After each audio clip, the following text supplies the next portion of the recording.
মানুষ সৃষ্টি করেছি আমি, তার অন্তঃকরণে কি চিন্তা হয়, কি কল্পনা হয় তাও জানি আমি। আর আমি আমার বান্দার যেই সাহারাগের উপরে মাথাটা খাড়া আছে, এই রোগের চাইতেও আমি বান্দার বেশি নিকটে। আল্লাহ পাক গোপন রাখেন নাই, বলে দিচ্ছেন আমি কিন্তু এখানে আছি। সুবহানাল্লাহ। আচ্ছা বলেন তো আল্লাহ কোথায় আছেন? এটি একটি মুশকিলের প্রশ্ন।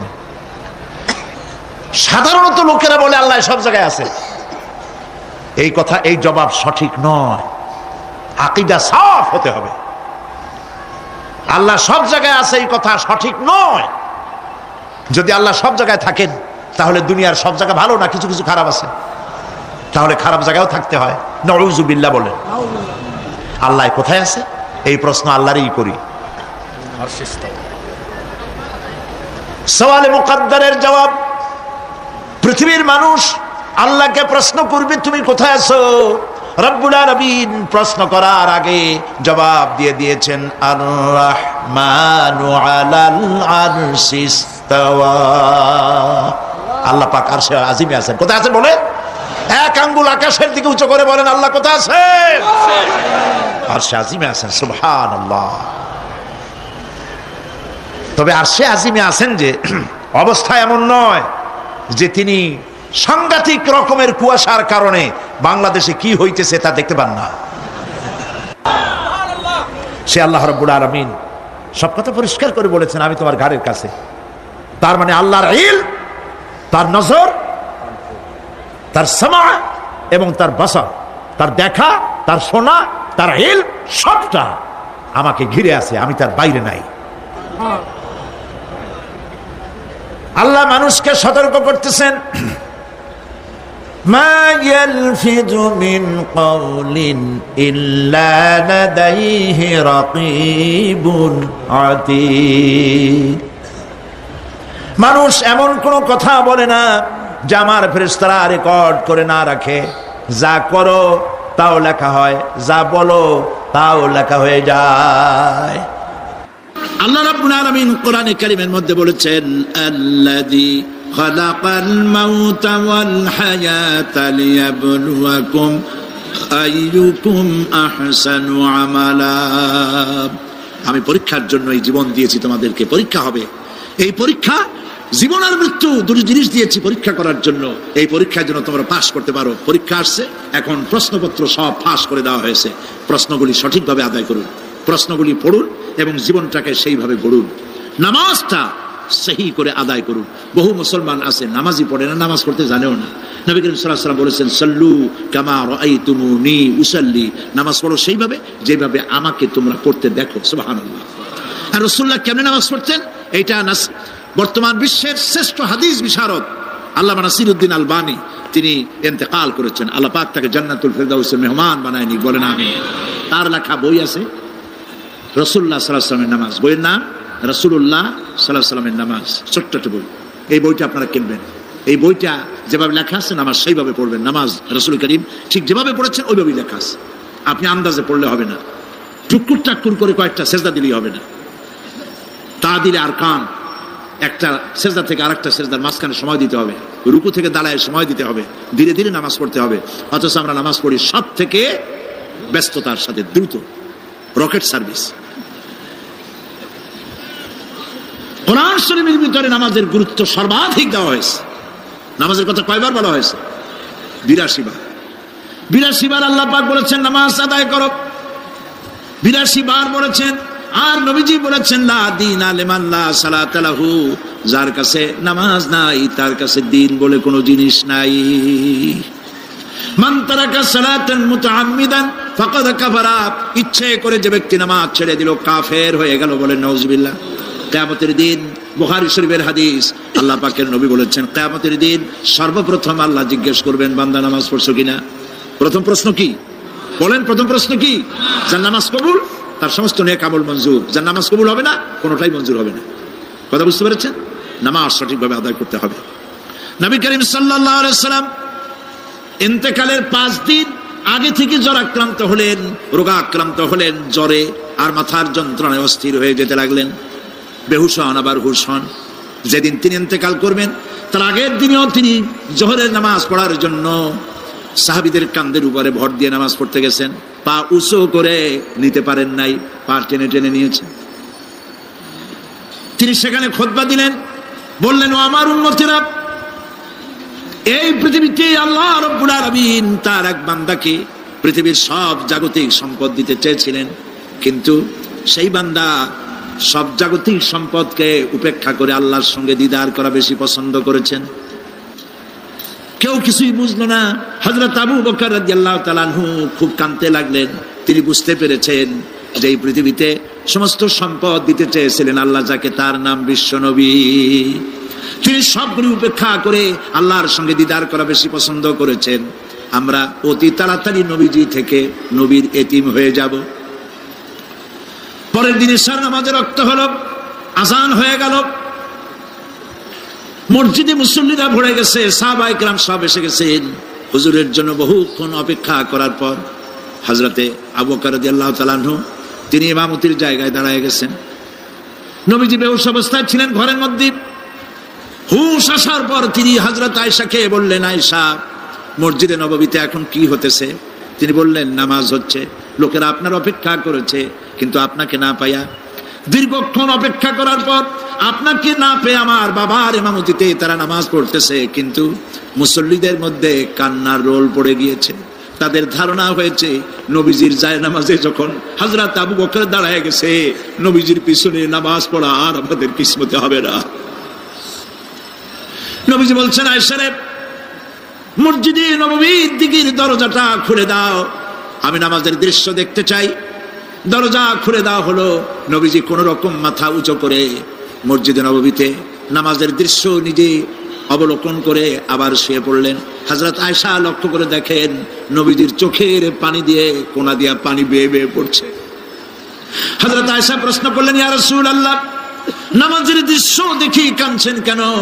হুজুর বলেন, আয়েশা রে, এটা কোনো দুঃখের পানি নয়, আমি কাঁদতেছি এই জন্যে, এই নামাজের জামাত কায়েমের জন্য তায়েফের ময়দানে অনেক রক্ত ঝরেছে, আবার উহুদের ময়দানে দান দান শহীদ হয়েছে, সাহাবায়ে কেরাম জীবন দিয়েছে। আজ আমি দেখতে পেলাম আমার উম্মতেরা জামাতে নামাজ পড়ছে। আমার ধারণা হলো ভবিষ্যতে কিয়ামত পর্যন্ত আমার উম্মতেরা এইভাবে জামাত বন্দী হয়ে নামাজ আদায় করবে। নবীজি আবার বেহুশ হয়ে পড়লেন। মসজিদে নববী থেকে আজ আর কেউ বাড়ি যায় না, সবাই কান্দে। আজ রাত বোধহয় নবীজি কাটাবেন না। মেয়েরা কাঁদতেছে, সাহাবায়ে কেরাম কাঁদতেছেন, আজওয়াজে মুতাহারাত তারা কাঁদতেছেন। নবীজির আবার হুঁশ হলো, তাকায় দেখেন ঘরের মধ্যে কান্নাকাটি, মসজিদে নববীতে কান্নাকাটি। সব থেকে বেশি কাঁদতেছেন মা ফাতেমা। নবীজি হযরত ফাতেমার কান্না দেখে ইশারা করলেন, কাছে আয়। হযরত ফাতেমা রাসূলের কাছে গেলেন। নবীজি কানে কানে কি যেন বললেন, কান্নাটা বন্ধ হয়ে গেল। হযরত আয়েশা জিজ্ঞেস করলেন, মা, তোমার আব্বা তোমার কানে কি বললো আর কান্না বন্ধ হয়ে গেল? হযরত ফাতেমা বলে, আম্মাজি, আমার আব্বা আমাকে বললেন, মা ফাতিমা, তোমার কান্না আমার বরদাস্ত হয় না, কেঁদো না, আমি মৃত্যুর পরে সকলের আগে তোমার সাথে আমার দেখা হয়ে যাবে। হযরত ফাতেমা বলছেন, আম্মাজি, আমি বুঝতে পেরেছি আমার আব্বার এই কথার অর্থ কি। নবীজির ইন্তেকালের পরে আত্মীয় স্বজনের মধ্যে সবার আগে আমার মৃত্যু হবে, আর আমার পিতার সাথে আমি মিলিত হতে পারবো। রাত যখন শেষ হয়ে এলো, নবীজির হুঁশ হয়েছে, তাকায় দেখেন হযরত জিবরাইল দাঁড়ানো। হযরত জিবরাইল নবীজির চেহারা মোবারকের দিকে তাকায় বলেন, আসসালামু আলাইকা ইয়া রাসূলুল্লাহ, আল্লাহ আপনাকে সালাম বলেছেন, আর আল্লাহ পাক জানতে চেয়েছেন আপনার মুখে আপনি কেমন আছেন। আল্লাহ জানেন আপনার অবস্থা কি, তারপরেও আপনার মুখে শুনতে চেয়েছেন আপনি কেমন আছেন। নবীজি বলছেন, জিবরাইল, বড় কষ্টে আছি, বড়ই যন্ত্রণা, বড়ই কষ্ট।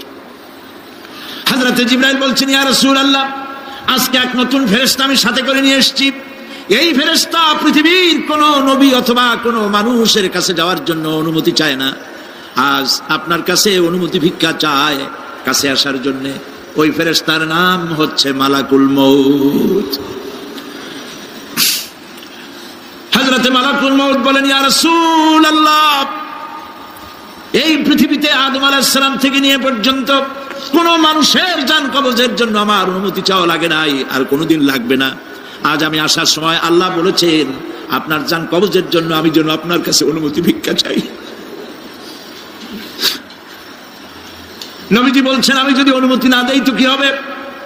হযরতে মালাকুল মউত বলছেন ইয়া রাসূলুল্লাহ, অনুমতি যদি না দেন আমি ফেরত চলে যাব। আমাকে সেভাবেই বলা হয়েছে। হযরতে জিবরাইল বলেন ইয়া রাসূলুল্লাহ, হে আল্লাহ রাব্বুল আলামিন আপনার দিদারের ইন্তজার করতেছে। নবীজি বলছেন মালাকুল মউত তুমি জান কবজের কাজ শুরু করো। মালাকুল মউত যখন কাছে এসেছে, রাসূল জিজ্ঞেস করলেন আয়েশা, ঘরে যে কয়েক টুকরা স্বর্ণ ছিল সেগুলোর কি অবস্থা? ছোট ছোট 6 টুকরা স্বর্ণ ছিল। হযরত আয়েশা বলছেন হুজুর আমি এগুলো রেখে দিছি। হুজুর বলছেন না, রাখতে পারবে না, আমার ইন্তেকালের আগে খয়রাত করে দাও। মুহাম্মদ সাল্লাল্লাহু আলাইহি ওয়াসাল্লাম আল্লাহর কাছে অবস্থায় উঠবে না যে তার ঘরের ভিতরে সোনা ছিল, দিয়ে দাও, খয়রাত করে দিয়ে দাও। হযরতে মালাকুল মউত রাসূলের জান কবজ শুরু করে দিলেন। রাসূলুল্লাহ জীবনের শেষ কথা বললেন আসসালাত আসসালাত ওয়া মা মালাকাত আইমানুকুম। আমার উম্মতেরা বিদায় লগ্নে বলে গেলাম নামাজ নামাজ নামাজ ছেড়ে দিও না।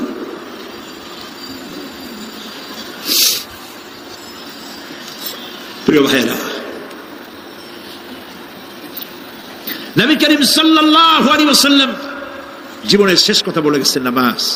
সেই নামাজে আমাদের যত সব অবহেলা, স্ত্রীকে নামাজ পড়ান, বউকে নামাজ পড়ান, ছেলে মেয়েকে নামাজ পড়ান। দোকানদার ভাইরা যখন আজান হয়ে যাবে দোকান বন্ধ করে দেন, আপনি আপনার কর্মচারীরা নামাজ পড়তে যান। যতটুকু সময় নামাজ পড়তে গেছে এই সময় বিক্রি করলে যা লাভ হইতো এরপরে বিক্রি করলে আল্লাহ 10 গুণ বেশি বরকত দিতে পারেন। পারেন কিনা? পারেন কিনা? পারেন। আল্লাহর বিশ্বাস করেন, আল্লাহ আপনার বরকত দিবে।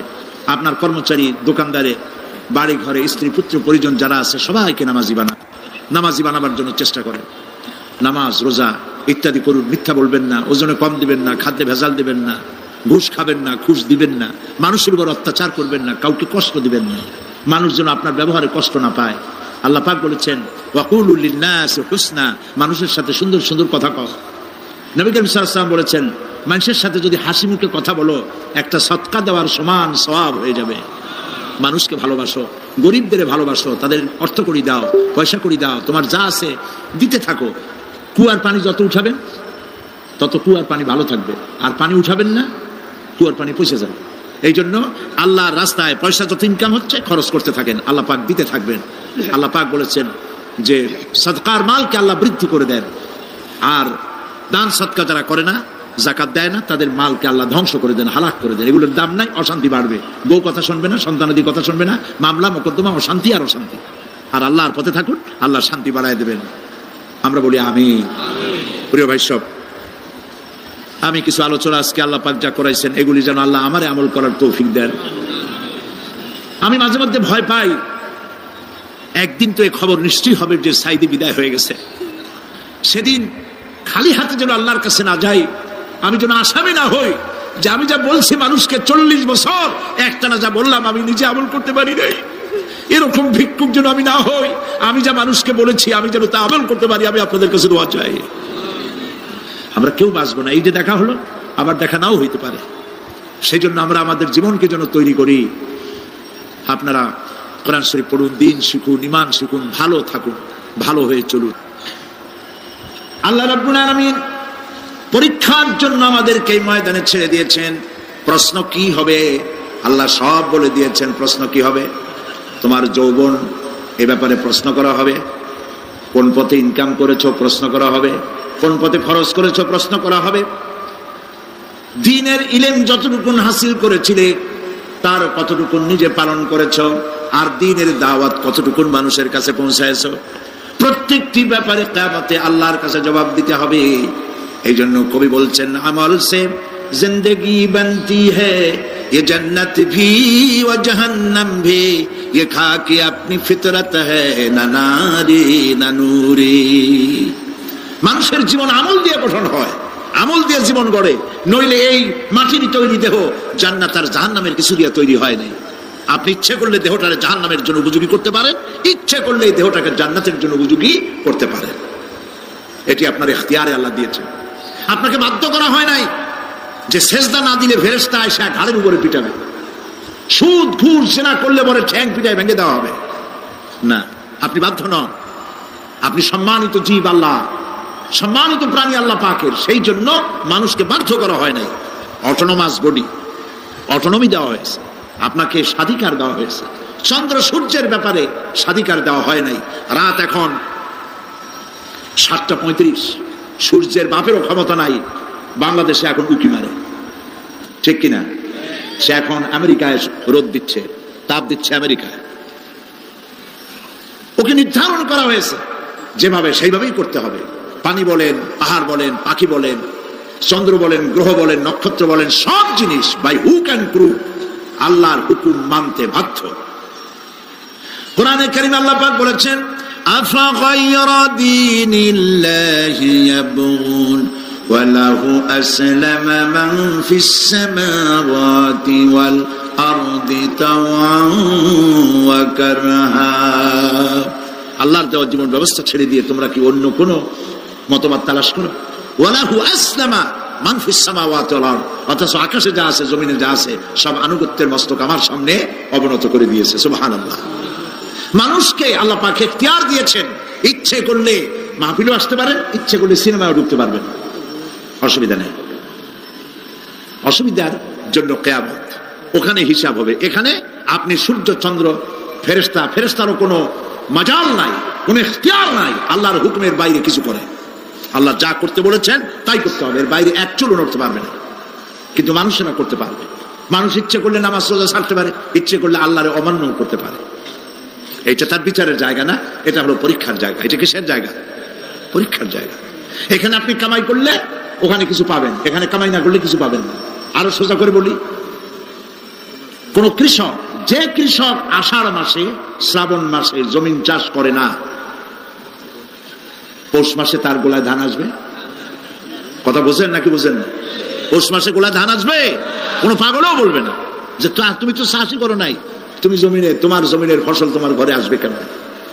কাজী এই দুনিয়ায় পরীক্ষা দিলে এখানে রেজাল্ট হয়, এখানে গাছ লাগাইলে এখানে ফল দেয়। কিন্তু মানুষের জন্য আল্লাহ পাক যে আমল তৈরি করেছেন, পরীক্ষা নেবেন, সেই পরীক্ষার রেজাল্ট এখানে হবে না। পরীক্ষার রেজাল্ট আউট হবে কোথায়? আখিরাত। বলেন সবাই কোথায় হবে? পরীক্ষার রেজাল্ট আউট হবে কোথায়? আখিরাত। এইখানে আপনি যা কামাই করবেন এখানে রিটার্ন দেওয়া হবে না। এখানে যা কামাই করবেন সমস্ত কামাই 700 গুণ বর্ধিত আকারে কিয়ামতে আল্লাহ আপনার হাতে ধরাই দিবেন। আল্লাহর ওয়াদা কখনো মিথ্যা হয়? মিথ্যা হয় রাজনৈতিক দলের নেতারা, এই জাতীয় লোকেরা যারা মঞ্চে আসে আর বলে যে এবার আমাদের ভোট দেন, আমরা ক্ষমতায় যাইতে পারলে আপনারা না খাইয়া কেউ মরবেন না। কিন্তু কি খাইয়া মরবে তাও কয় না। সেদিন শুনলাম এই যে নির্বাচন এখন একটা চলতেছে, স্লোগান বাপ দাঁড়াইছে, ছেলে তো বলে রহিম ভাই আমার ভাই, তোমার ভাই, বাপের নাম রহিম। তারপরে শুনলাম বলতেছে বেগুন ভাইয়ের চরিত্র, আজকে নাম রাখে তো আদর করে, বেগুন পটল, বেগুন ভাইয়ের চরিত্র ফুলের মতো পবিত্র। আমি আরেকজনের পাশের থেকে কইল যে নামাজ পড়ে না একক, তো এমনই ফুলের মতো চরিত্র। তো দুনিয়ার ময়দানে আপনি যা কামাই করবেন এখানে রেজাল্ট আউট হবে, এখানে আপনি পাবেন ফল, এখানে পাবেন। যা করবেন এখানে গাছ লাগাবেন, ফল লাগাবেন, এখানে পাবেন। আর আল্লাহর জন্য যেটা করবেন সেটার ফল, সেটার রেজাল্ট কিয়ামতে বাইরে হবে। সুবহানাল্লাহ। এখানে পরীক্ষা দিয়ে যদি কেউ ফেল করে, ম্যাট্রিক পরীক্ষা দিয়ে ফেল করেছে, ফাজেল পরীক্ষা দিয়ে ফেল করেছে, আবার পরীক্ষা দিয়ে পাস করার সুযোগ আছে, আবারও ফেল করেছে, আবারও পরীক্ষা দিয়ে পাস করার সুযোগ আছে। 10 বার যদি ফেল করে আরো 10 বার পাস, পরীক্ষা দিয়ে পাস করার সুযোগ আছে। কিন্তু কিয়ামতের দিন আল্লাহ রাব্বুল আলামিনের জীবনের পরীক্ষায় কোনো মানুষ যদি আল্লাহর আদালতে ফেল করে বসে একবার, দ্বিতীয়বার পরীক্ষা দেওয়ার আর কোনো সুযোগ নাই। এই পৃথিবীতে যদি কেউ নিম্ন আদালতে মামলায় হেরে যায়, জজ কোর্টে করবে, যদি হেরে যায় হাইকোর্টে করবে, হেরে গেলে আপিল করবে সুপ্রিম কোর্টে, সুপ্রিম কোর্টেও যদি হেরে যায় তাহলে প্রেসিডেন্টের কাছে আপিল করবে। সুযোগ আছে কয়েকবার। কিন্তু কিয়ামতের দিন জীবনের আদালতে কোন মানুষ যদি একবার ফেল করে বসে, জীবনের মামলায় যদি একবার হেরে যায়, দ্বিতীয়বার আপিল করার আর কোনো জায়গা নাই। সে আখিরাতে রেজাল্ট আউট হবে। আমরা সব মরে যাব, আমরা সব কি হব? সব মরে যাব। আল্লাহ পাক আমাদেরকে উঠাবেন আবার। মানুষকে কবরে রাখার সময় আমরা কি বলি? মিনহা খালাকনাকুম, জানেন না? পড়েন, মিনহা খালাকনাকুম ওয়া ফিহা নুঈদুকুম ওয়া মিনহা নুখরিজুকুম তারাতান উখরা। এই মাটি দিয়ে তোমাকে তৈরি করা হয়েছিল, এই মাটির মধ্যে রেখে গেলাম, এর থেকে আবার তোমাকে উত্থিত করা হবে। কে বলতেছেন এ কথা? আল্লাহ পাক বলছেন, আল্লাহ তাআলা বলছেন। কি নিষ্ঠুর এই পৃথিবী! ভেবে দেখেছেন কি একবারও কি ভেবে দেখেছেন এই পৃথিবী কত নিষ্ঠুর? এই সন্তান সন্ততি সব একটি মোহ, একটি মায়া, একটি মহব্বত, একটি প্রতারণা। যে বইয়ের জন্য হারাম ইনকাম করেছেন, যে সন্তানদের জন্য হারাম ইনকাম করেছেন, জান দিলেন, রক্ত দিলেন, জীবন দিলেন, সারা রাত কষ্ট করেছেন, দৌড়দৌড়ি করেছেন, যখন মরে গেলেন, যে বাচ্চাটা আপনি করে না নিলে কলিজা ঠান্ডা হয় না, সেই বাচ্চা বলবে, মাকে বলবে, মা বাপের লাশ যে রুমে আছে আমার সেখানে নিও না, আমার ভয় করে। ঠিক কিনা? স্ত্রীও আরো দু একজন লোক না হলে লাশের ঘরে থাকতে পারবে না, তারও ভয় করবে। থাকলে বড় জোর মা থাকতে পারে, বাপ থাকতে পারে। যাকে বিবাহ করার পর অনেক সন্তান আছে, মা বাপকে চোখে দেখতে পারে না, বড় কথা মতো মায়ের সাথে কথা বলা বন্ধ করে দেয়। হয়তো কুমিল্লা এরকম নাও থাকতে পারে। বউ তো নালিশ করছে, মায়ের সাথে কথা কয়, আবার বলে এ বুড়িটা মরে না কেন? নাউজুবিল্লাহ, নাউজুবিল্লাহ। বুড়িটারে মরার কথা বলতেছো তুমি? তোমার ছোট্ট বেলায় যখন তোমার টাইফয়েড হয়েছিল, অসুখ করেছিল, গরিব বাবা, বাড়িতে ল্যাপ নাই, খাতা নাই, তোষক নাই, সেই জায়গায় মা তার কাপড় বিছায় দিয়া বুকের উপরে নিজের শরীরের উষ্ণতা দিয়া বাঁচায় রাখার চেষ্টা করেছে, নিজে না খেয়ে খাওয়াইছে, অসুখ সারে না। মা ওই মুমূর্ষ বাচ্চার সেরানে তার মাথার কাছে বসে তাহাজ্জুদের নামাজ পড়ে কোরআন শরীফ তেলাওয়াত করে, চোখ দিয়া পানি পড়ে আর বলতে থাকে, রব্বুল আলামিন আমার জীবনটারে দিয়া আমার কলিজার টুকরা সন্তানটারে বাঁচাইয়া দাও।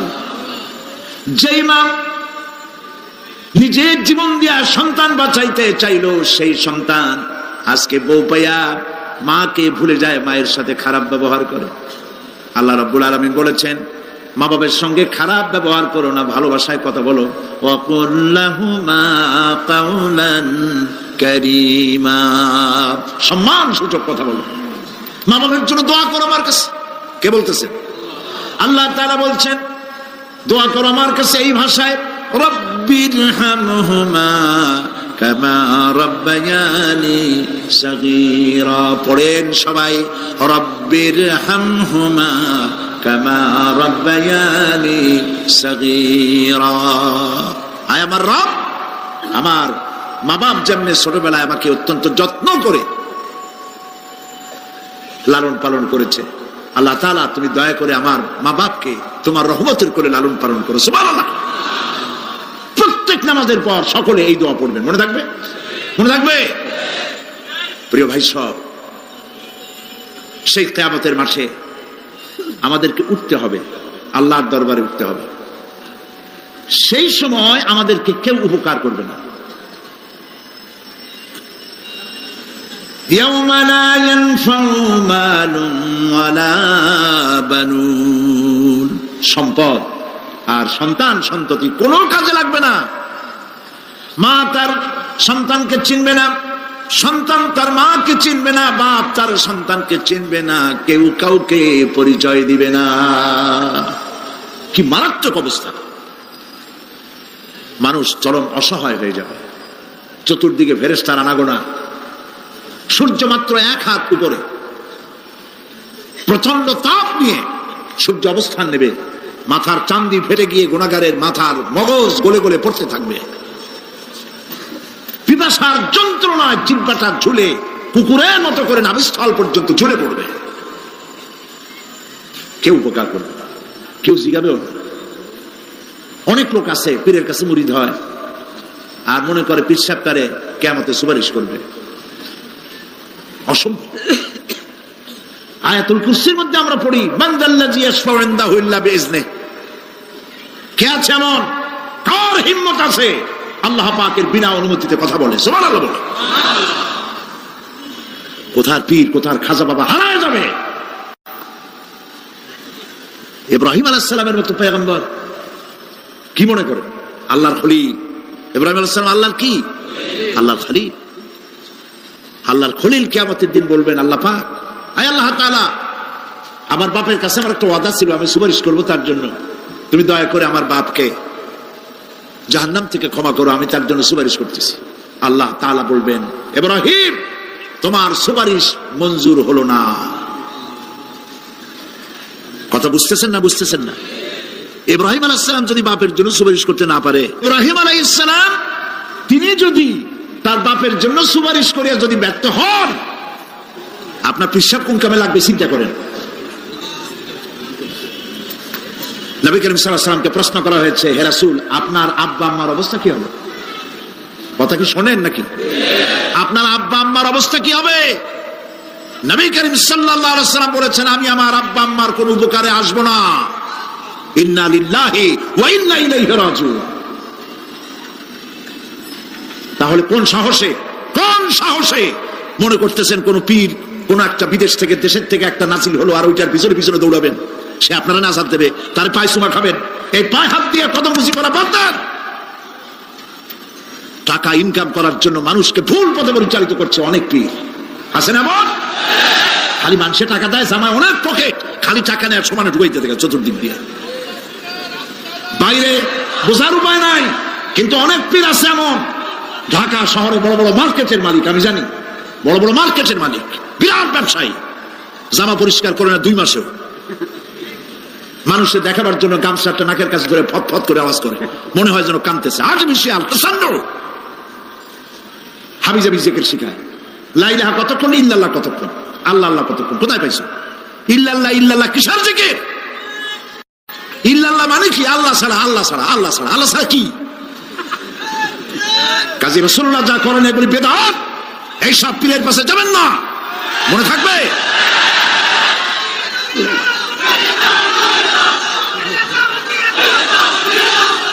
প্রিয় ভাই সব, কিয়ামতের দিন আপনার আমল, একমাত্র আমল আপনাকে বাঁচাইতে পারবে। এই কোরআন শরীফে আল্লাহ পাক বলেছেন, ইয়া আইয়ুহাল্লাযীনা আমানু আবতাগু ইলাইহিল ওয়াসিলা, হে বিশ্বাসীরা ওসিলা ধরো। ধুরন্ধর এক শ্রেণীর লোকেরা এর অর্থ করেছে পীর ধরো। দুনিয়ার কোন তাফসীর, যত মুফাসসির পৃথিবীতে জন্মগ্রহণ করেছেন, কোন মুফাসসির এটা বলেন নাই আবতাগু ইলাইহিল ওয়াসিলার মানে হলো পীর ধরো। বরং সমস্ত তাফসীর মুহাক্কিকিন বলেছেন আবতাগু ইলাইহিল ওয়াসিলা আয় আমলে সালেহ, নেক আমলের ওসিলা ধরো। সুবহানাল্লাহ, নেক আমলের ওসিলা ধরো। প্রিয় ভাই সব, ধান্দাবাজি ছাড়তে হবে। কিয়ামতের দিন মানুষ একেবারে অসহায় হয়ে যাবে, কেউ সাহায্য করবে না। সেই দিন প্রশ্নপত্র সামনে আসবে, আমলনামাগুলি বেঈমানের পিছন দিক থেকে বাম হাতে আসবে, আর ইমানদারের সামনে থেকে ডান হাতে আসবে। আমলনামা হাতে পাওয়ার সঙ্গে সঙ্গে বেঈমান বুঝে ফেলবে তার জায়গা কোথায়। কলিজা তখন গলার কাছে চলে আসবে। সব তো ছিল একসাথে। মনে করেন এই মাহফিলের মধ্যে, মনে করেন এইখানে সন্ত্রাসী আছে, খুনি আছে, ওয়ান্টেড, মোস্ট ওয়ান্টেড আসামির মধ্যে আছে, ধরা যাচ্ছে না। অনেক মানুষের মধ্যে হঠাৎ করে অর্ডার হলো যে ভিতরে এসবিআই ঢুকিয়ে দেওয়া হয়েছে, গোয়েন্দা বিভাগের লোক ঢুকিয়ে দেওয়া আছে, সন্ত্রাসী মোস্ট ওয়ান্টেড যারা আছে বেরিয়ে পড়ো, এক মাসে চলে আসো। তখন অবস্থাটা কি হবে তাদের? মজা লাগবে? পায়ের রক্ত মাথায় উঠে যাবে, চোখ দিয়ে রক্ত পড়া শুরু করবে। সমস্ত মানুষ একসাথে ছিল হাসরের ময়দানে, হঠাৎ করে অর্ডার হয়ে যাবে আমতাজুল ইয়াওমা আইয়ুহাল মুজরিমুন, হে অপরাধীর দলেরা আলাদা হয়ে যাও। ইন্না লিল্লাহ, আলাদা হয়ে যাও। সমস্ত মানুষ সেখানে খালি পায়ে উঠবে, কারো পায়ে জুতা নাই, স্যান্ডেল নেই, পরনে কোনো কাপড় নাই, গায়ে কোনো কাপড় নাই, মাথায় কোনো আবরণ নাই। হযরত আয়েশা সিদ্দিকা রাদিয়াল্লাহু তাআলা আনহা, তিনি নবী করিম সাল্লাল্লাহু আলাইহি ওয়াসাল্লামের কাছে কিয়ামতের এই বর্ণনা শুনে কাঁদতেছিলেন আর বলতেছিলেন, হে আল্লাহ রাসূল, কিয়ামতে সকলকে ভাবে উঠতে হবে, এমনকি আমাকেও? হুজুর বললেন, প্রত্যেকটি মানুষকেই উলঙ্গিনী হয়ে উঠতে হবে। তিনি প্রশ্ন করলেন, তখন কি শরম হবে না? নবী করিম সাল্লাল্লাহু আলাইহি ওয়াসাল্লাম বলছেন, জাহান্নামের ভয়তে কেউ কারো দিকে তাকাবার সুযোগ পাবে না। সব উপরের দিকে তাকায় থাকবে আর বলবে, আল্লাহ আমারে বাঁচাও, আল্লাহ আমারে রক্ষা করো। সমস্ত নবীরা, সমস্ত নবী আদম আলাইহিস সালাম থেকে শুরু করে ঈসা আলাইহিস সালাম পর্যন্ত সব নবী বলবেন, নাফসি নাফসি, আল্লাহ আমারে বাঁচাও, আমাকে রক্ষা করো। কোথায় যাবে আপনার পীর সাহেব? একমাত্র ব্যক্তি বিশ্ব নবী মুহাম্মদুর রাসূলুল্লাহ সাল্লাল্লাহু। মানুষেরা হয়রান হয়ে যাবে, আদম আলাইহিস সালামের কাছে যাবে, আবাল বাশার, আপনি প্রথম মানুষ, আমরা বিপদে শেষ হয়ে গেছি, 50,000 বছর দাঁড়ায় আছি। কয় বছর দাঁড়ায় থাকতে হবে? কোথায় আছে? এই কোরআন শরীফ, 50,000 সানা মিম্মা তাউদ্দুন। এই পৃথিবীতে গণনা করলে 12 মাসে 1 বছর, 12 বছরে 1 যুগ, এরকম করে করে 50,000 বছর পৃথিবীতে গুনলে যত বড় লম্বা হয়, বিচারের দিনটা এত বড় লম্বা হবে। সবাই বলবে, আদম আলাইহিস সালাম আমাদের জন্য একটু আল্লাহকে সুপারিশ করুন যেন তিনি আমাদের বিচারটা তাড়াতাড়ি করে দেন। তিনি বলবেন, আমার পক্ষে সম্ভব না, আল্লাহর সামনে দাঁড়িয়ে কথা বলার আমার কোনো সাহস নাই, আমি পারবো না। নূহ আলাইহিস সালামের কাছে যাও। নূহ আলাইহিস সালাম বলবেন, আমি পারবো না। মুসা আলাইহিস সালামের কাছে যাও। তিনি বলবেন, আমি পারবো না। ইব্রাহিম আলাইহিস সালামের কাছে যাও। একজন আরেকজনের কাছে পাঠাবে। সর্বশেষ ঈসা আলাইহিস সালামের কাছে লোকেরা আসবে, হাসরবাসী। ঈসা আলাইহিস সালাম বলবেন, আমি তো পারবোই না, কারণ পৃথিবীর শত শত কোটি নাসারারা আমাকে আল্লাহর ছেলে বলেছে, অথচ আমি তাদের তা বলতে বলিনি। আমি নিজের ব্যাপারেই আজকে শঙ্কিত, আমারে তারা আল্লাহর ছেলে বলছে। আল্লাহ আজকে আমার সাথে কি ব্যবহার করবেন আমি তো জানি না, আমি নিজেই বিপদে আছি। তবে আমি তোমাদের ব্যাপারে একটা পরামর্শ দিতে পারবো।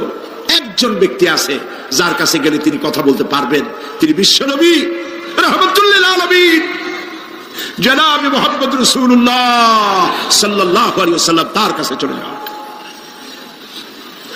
হাসরবাসীরা তার কাছে চলে যাবে।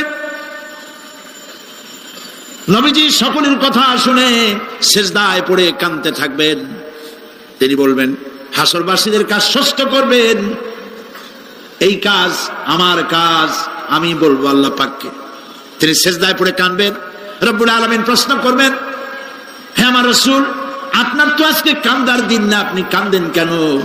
আমি আপনাকে মাকামে মাহমুদ দিয়েছি, কাউসারের মালিক বানাই দিয়েছি। আপনি জান্নাতে প্রবেশ করার আগে কেউ বেহেশতে যাইতে পারবে না, এই সম্মান দিয়েছি, কাঁদেন কেন? নবীজি বলেন, রব্বুল আলামিন, যা তুমি আমার জন্য বরাদ্দ রেখেছো সব আমি পেয়েছি বা পাবো, আমি কান্দি, আমার উম্মতের কি হবে? আল্লাহ রাব্বুল আলামিন তাকে পারমিশন দিবেন, আপনার নেককার জান্নাতি উম্মতগুলি আপনি বেছে নিন। নবী করিম সাল্লাল্লাহু আলাইহি ওয়াসাল্লাম পারমিশন পাবেন। আল্লাহর পারমিশন ব্যতি রেখে আল্লাহর দরবারে কথা উচ্চারণ করার ক্ষমতা কারো হবে না। সুবহানাল্লাহ। এই কথা ভাববার কোনো কারণ নাই। অমুক পীর সাহেবের অনেক মুরিদ আছে, সব মুরিদ টুরিদ নিয়ে নারায়ে তাকবীর জিন্দাবাদ, পীর সাহেব জিন্দাবাদ, এই সমস্ত বাদ বোধ কামে লাগবে না। ওয়া কুল্লুহুম ইয়াতিহি ইয়াউমাল কিয়ামাতি ফারদ। কিয়ামতের দিন প্রত্যেককে একজন একজন করে আসতে হবে আল্লাহর দরবারে। আল্লাহ বলেছেন, একজন একজন একজন, মিছিল করার উপায় নেই। আল্লাহ রাব্বুল আলামিনের দরবারে হাজির হয়ে যাবে সেই কঠিন হাসরের ময়দানে বাঁচার জন্য। নবীজি দোয়া শিখাই দিয়েছেন, দোয়া করো, আল্লাহুম্মা হাসিবনি হিসাবান ইয়াসীরা। পড়েন আমার সাথে, আল্লাহুম্মা হাসিবনি হিসাবান ইয়াসীরা, আল্লাহুম্মা হাসিবনি হিসাবান ইয়াসীরা। আল্লাহ তুমি আমার সহজ হিসাব নাও। নবী করিম সাল্লাল্লাহু আলাইহি ওয়াসাল্লাম নিজেই দোয়া করেছেন। চিন্তা করেন, আল্লাহ পাক নিজে, আল্লাহ তাআলা তিনি নিজে প্রশ্ন করবেন এবং পাপগুলি দেখাই দেবেন, এই সব পাপ করছো। মানুষ আল্লাহর বান্দা ভয় চোটে কলজা গলা দিয়ে বেরিয়ে যেতে থাকবে, বেরিয়ে যেতে চাইবে, তার বাষ্পরুদ্ধ হয়ে আসবে, বলতে থাকবে আল্লাহ আমি করে ফেলেছি, আমি মাপ চাই, তোমার কাছে ক্ষমা ভিক্ষা চাই। আল্লাহ রাব্বুল আলামিন বান্দার কাকুতি বিরতির দিকে লক্ষ্য করে বলবেন, বান্দারে আমি তোকে ক্ষমা করে দিলাম। এটাই হলো হিসাব ইয়াসির, সহজ হিসাব। এই সহজ হিসাব কার কিসমতে আছে কার কিসমতে নাই আমরা কেউ জানি না। এই দুনিয়াটাকে আল্লাহ পাক বানাইছিলেন পরীক্ষা নেওয়ার জন্য। কি জন্যে? পরীক্ষা নেওয়ার জন্য। পরীক্ষায় যার যে বয়স এখন আছে, এখানে আমার যা বয়স আপনার যা বয়স, এই বয়সে যা যা করছি এখন হিসাব করেন। ছোটবেলায় কই মাছের কাঁচা গলার মধ্যে ঢুকছিল, তখন ক্লাস 2তে পড়ি, এরকমের একটা ঘটনা মনে আছে কিনা? মনে নাই? অন্যের বাড়ির আম পাড়তে গিয়া বাড়িওয়ালার সামনে পড়ছিলেন, 2টা থাপ্পড় দিছিল, এইসব কথা মনে আছে না? আছে কিনা? এই ছোট্ট ছোট্ট কথাগুলি, কোন পুকুর পরে আসার খাইছিলাম, কেটা মারছিল, সেই ছোট্টবেলা থেকে এই পর্যন্ত এই ছোট্ট কথাগুলি যদি মনে থাকে, তাহলে বড় বড় পাপ কি কি করছেন তা মনে নাই? তাহলে নিজের হিসাব নিজে করো। কিয়ামতে আল্লাহ পাক আমলনামা হাতে দিবেন, বলবেন পড়ো, ইকরা কিতাবাক, পড়ো তোমার আমলনামা। তুমি তোমার হিসাবের জন্য আজকে তুমি নিজেই যথেষ্ট। পড়ে দেখো কি করছো। ইন্না লিল্লাহি ওয়া ইন্না ইলাইহি রাজিউন। হযরত ওমর ফারুক রাদিয়াল্লাহু তাআলা আনহু, তিনি একবার অন্ধকার রাত্রে যাচ্ছিলেন, পিছনে ছিল অনেক লোকজন ছিল। হাঁটতে হাঁটতে তিনি প্রশ্ন করলেন, আচ্ছা তোমাদের মধ্যে কি কেউ আছে এমন বলতে পারো যে কোরআন শরীফের মধ্যে সব থেকে হতাশাব্যঞ্জক আয়াত কোনটি? একজন জবাবে বললেন, অন্ধকার পিছনে, অন্ধকারের মধ্যে পিছন থেকে একজন জবাব দিল, ফামাইয়ামাল মিসকালা যাররাতিন খায়রান ইয়ারা ওয়া মাইয়ামাল মিসকালা যাররাতিন শাররান ইয়ারা। এর অর্থ হলো, পৃথিবীতে কেউ যদি ছোট্ট একটি পাপ নেকির কাজ করে, সরিষা পরিমাণ নেকির কাজ যদি করে সেটা দেখতে পাবে, সরিষা পরিমাণ পাপের কাজ যদি করে সেটা দেখতে পাবে। ওমর রাদিয়াল্লাহু তাআলা আনহু কাঁদতেছিলেন, কিয়ামতে সব নেকি আর পাপ যা যা করছি সব দেখানো হবে। ইন্না লিল্লাহি ওয়া ইন্না ইলাইহি রাজিউন। আল্লাহ তুমি মাফ করে দাও আমাদেরকে, আমরা বলি আমিন। কতক্ষণ হাঁটার পরে তিনি প্রশ্ন করলেন, আচ্ছা মুমিনদের জন্য কোরআনের মধ্যে সব থেকে আশাব্যঞ্জক কোন আয়াত কি আছে? পেছন থেকে আওয়াজ এলো, মুমিনদের জন্য আশাব্যঞ্জক একটি আয়াত আল্লাহ রাব্বুল আলামিন কোরআনের মধ্যে দিয়েছেন, সেটি হচ্ছে লা তাকনাতু মির রাহমাতিল্লাহ। আমার রহমত থেকে, আল্লাহর রহমত থেকে হতাশ হও না, নিরাশ হয়ে যেও না। অর্থ হচ্ছে আমরা পাপ করেছি, আমরা সবাই গুনাহগার কিনা বলেন? স্বীকার করি আমরা সবাই গুনাহগার কিনা? সবাই গুনাহগার। এই গুনাহগার মানুষগুলি যদি গুনাহে তওবা করে, গুনার জীবনে করব না তওবা করে কেউ যদি আল্লাহর রহমতের দিকে এক বিঘত অগ্রসর হয়, হাদিসে কুদসির ভিতরে এসেছে, আল্লাহ পাক বলেন আমি আমার ওই বান্দার দিকে এক হাত আগায়া যাই। কোন বান্দা যদি গুনার তওবা করে আর যদি গুনাহ না করে আমার দিকে যদি হেঁটে আসে, আমার রহমত বান্দার দিকে দৌড়াইয়া যায়। আল্লাহর গজবের চাইতে রহমত বেশি। বান্দা তোমার গুনাহ যদি আকাশ সমান হয়, আল্লাহ, তোমার গুনাহ যদি পাহাড় সমান হয়, আল্লাহর রহমত আকাশ সমান। তোমার গুনাহ যদি আকাশ সমান হয়, আল্লাহর রহমত তার আরশে আজিম ছায়া গেছে। সুবহানাল্লাহ। মাপ চাও, ক্ষমা চাও, তওবা করো, জীবনে গুনাহ আর করবো না। যে ব্যক্তি তওবা করবে, গুনাহ থেকে বাঁচবে, আল্লাহ তাদেরকে রক্ষা করবে। প্রিয় ভাইয়েরা, এই দুনিয়ার জিন্দেগিতে পৃথিবীর মহব্বতে আমরা পাগল হয়ে গেছি। সবাই শুধু টাকা টাকা, টাকা ছাড়া দুনিয়াটা ফাঁকা। দুনিয়া কা মজা লে লো, দুনিয়া তোমারি হ্যায়। খাও দাও ফুর্তি করো, দুনিয়াটা মস্ত বড়। এগুলি শয়তানদের কথা। কাদের কথা? শয়তানদের কথা। আল্লাহ বলেছেন কুলু ওয়া তামাত্তাউ, খা, জব্বার খাও, খা, খার ফুর্তি কর। মাতাউন কালিল সুম্মা মাওয়াহুম জাহান্নাম ওয়া বিসাল মাসির। সামান্য কয়েকদিনের জন্য দালান কোঠা বানাইয়া ফুর্তি কর, এরপরে জায়গা হবে জাহান্নামে। জায়গা হবে কোথায়? জাহান্নামে। প্রিয় ভাইয়েরা, এই দুনিয়াটার দৃষ্টান্ত একটা পরের স্ত্রীর মতো সুন্দরী যুবতী, রূপবতী, স্বাস্থ্যবতী পরের একটা স্ত্রী। এইটারে দেখে আফসোস করে কোনো লাভ আছে? জবাব দেন, যারা কথা বোঝেন তারা জবাব দেন। অন্যের সুন্দরী তরুণী তন্নী রূপবতী যুবতী, রূপের ছটায় চতুর্দিকে আলোকিত, এরকম একটা পরের বউ দেখে আফসোস করে কোনো লাভ আছে? ওর তো বিয়ে হয়ে গেছে, তুমি আফসোস করে লাভ কি? গলা দড়ি দিয়ে মরলেও লাভ নাই। এই পৃথিবী একটা সুন্দরী পর স্ত্রীর মতো, একে যত মহব্বত করবেন আল্লাহর রহমত থেকে তত দূরে চলে যাবেন, আর এই দুনিয়ার উপরে যত লাথি মারবেন আল্লাহর দিকে তত আগায় যাবেন।